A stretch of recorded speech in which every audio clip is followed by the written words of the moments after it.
The Book of Joshua, Chapter 8.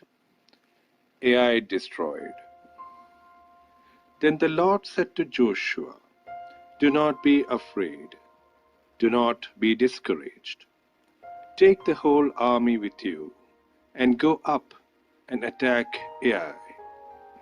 For I have delivered into your hands the king of Ai, his people, his city, and his land. You shall do to Ai and its king as you did to Jericho and its king, except that you may carry off their plunder and livestock for yourselves. Set an ambush behind the city." So Joshua and the whole army moved out to attack Ai.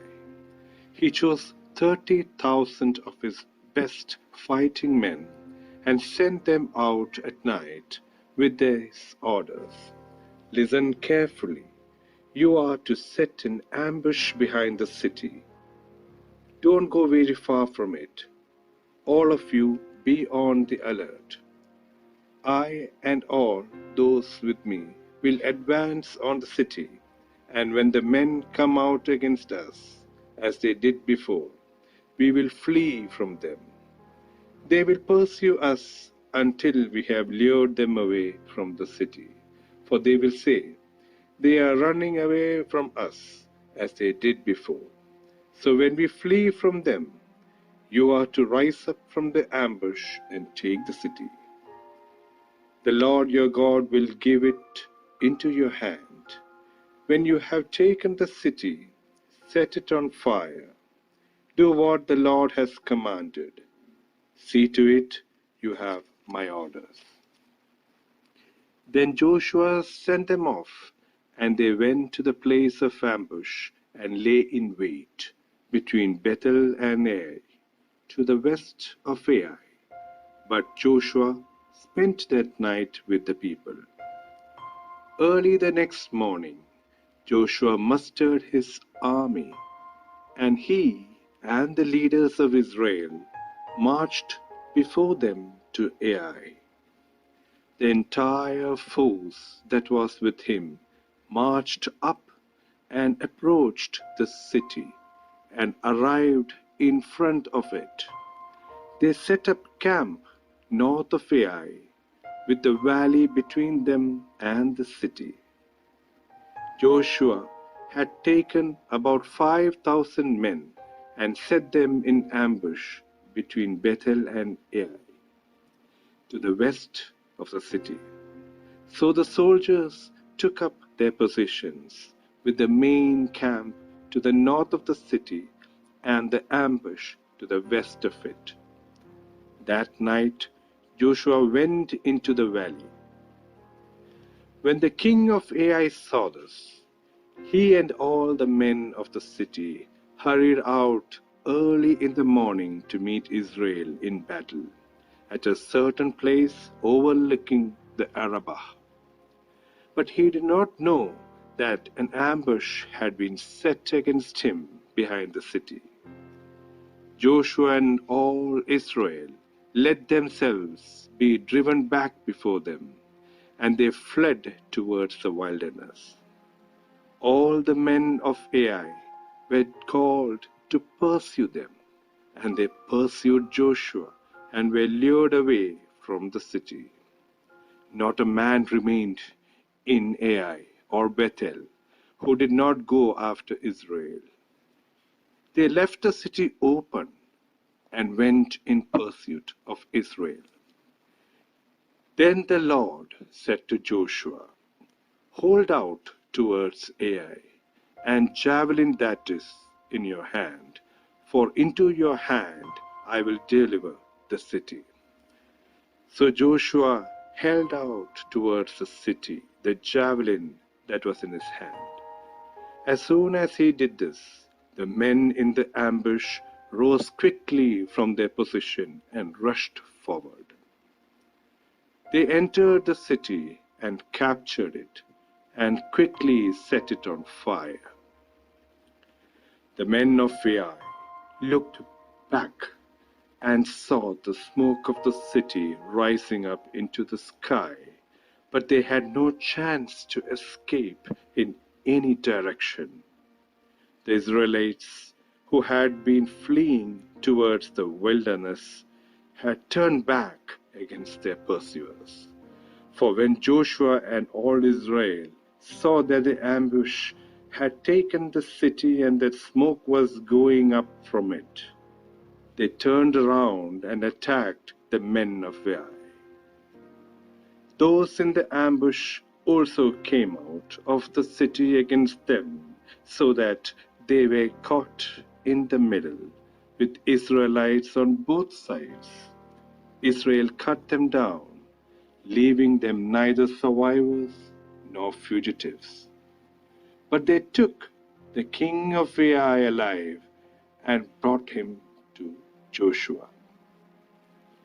When Israel had finished killing all the men of Ai in the fields and in the wilderness where they had chased them, and when every one of them had been put to the sword, all the Israelites returned to Ai and killed those who were in it. 12,000 men and women fell that day, all the people of Ai, for Joshua did not draw back the hand that held out his javelin until he had destroyed all who lived in Ai. But Israel did carry off for themselves the livestock and plunder of the city, as the Lord had instructed Joshua. So Joshua burned Ai and made it a permanent heap of ruins, a desolate place to this day.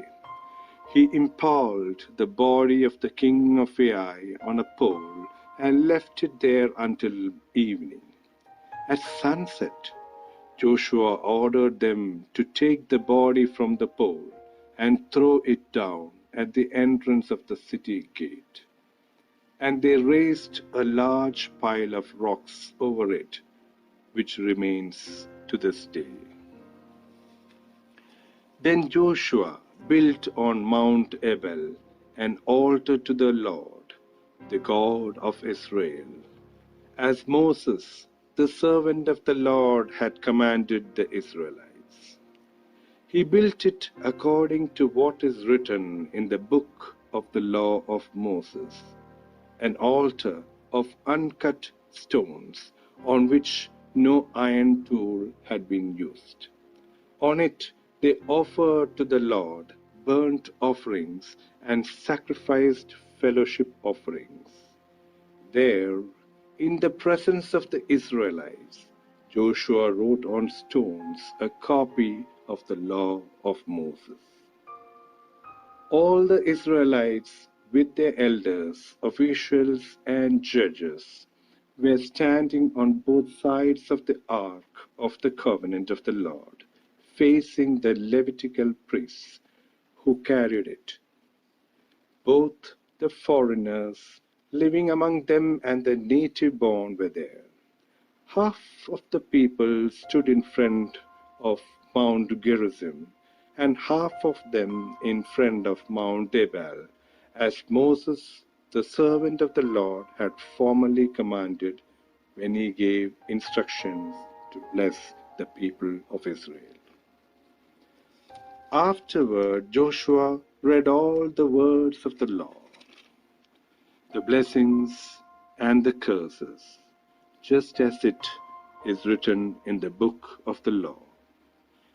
There was not a word of all that Moses had commanded that Joshua did not read to the whole assembly of Israel, including the women and children and the foreigners who lived among them. The book of Joshua, chapter 9. The Gibeonic Deception. Now when all the kings west of the Jordan heard about these things, the kings in the hill country, in the western foothills, and along the entire coast of the Mediterranean Sea, as far as Lebanon, the kings of the Hittites, Amorites, Canaanites, Perizzites, Hivites, and Jebusites. They came together to wage war against Joshua and Israel. However, when the people of Gibeon heard what Joshua had done to Jericho and Ai, they resorted to a ruse. They went as a delegation whose donkeys were loaded with worn-out sacks and old wineskins, cracked and mended. They put worn and patched sandals on their feet and wore old clothes. All the bread of their food supply was dry and moldy. Then they went to Joshua in the camp at Gilgal and said to him and the Israelites, "We have come from a distant country. Make a treaty with us."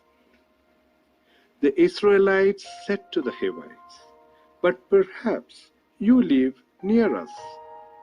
So how can we make a treaty with you?" "We are your servants," they said to Joshua. But Joshua asked, "Who are you and where do you come from?" They answered, "Your servants have come from a very distant country because of the fame of the Lord your God. For we have heard reports of him, all that he did in Egypt, and all that he did to the two kings of the Amorites east of the Jordan, Sihon king of Heshbon and Og king of Bashan, who reigned in Ashtaroth. And our elders and all those living in our country said to us, 'Take provisions for your journey, go and meet them, and say to them, We are your servants, make a treaty with us.' This bread of ours was warm when we packed it at home on the day we left to come to you. But now see how dry and moldy it is. And these wineskins that we filled were new, but see how cracked they are, and our clothes and sandals are worn out by the very long journey." The Israelites sampled their provisions, but did not inquire of the Lord. Then Joshua made a treaty of peace with them to let them live, and the leaders of the assembly ratified it by oath.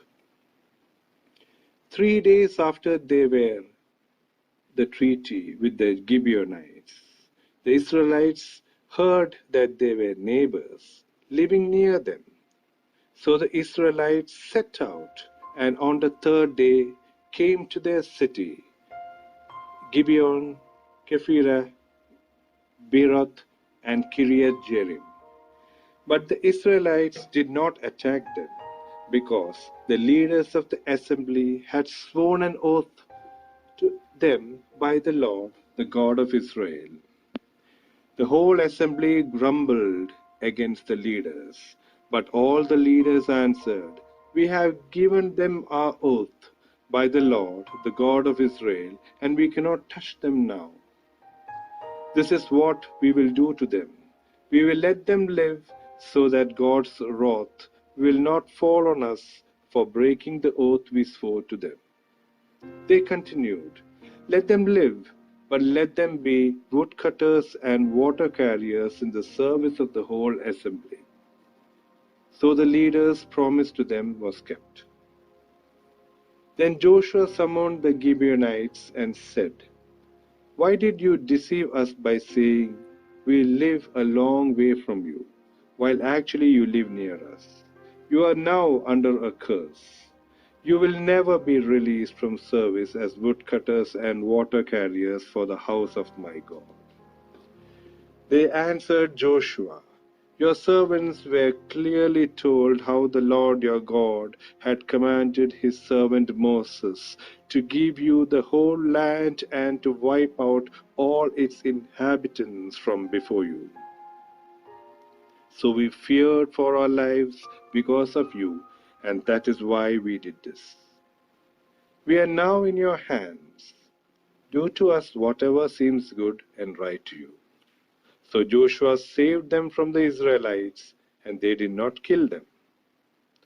That day he made the Gibeonites woodcutters, and water carriers for the assembly, to provide for the needs of the altar of the Lord at the place the Lord would choose.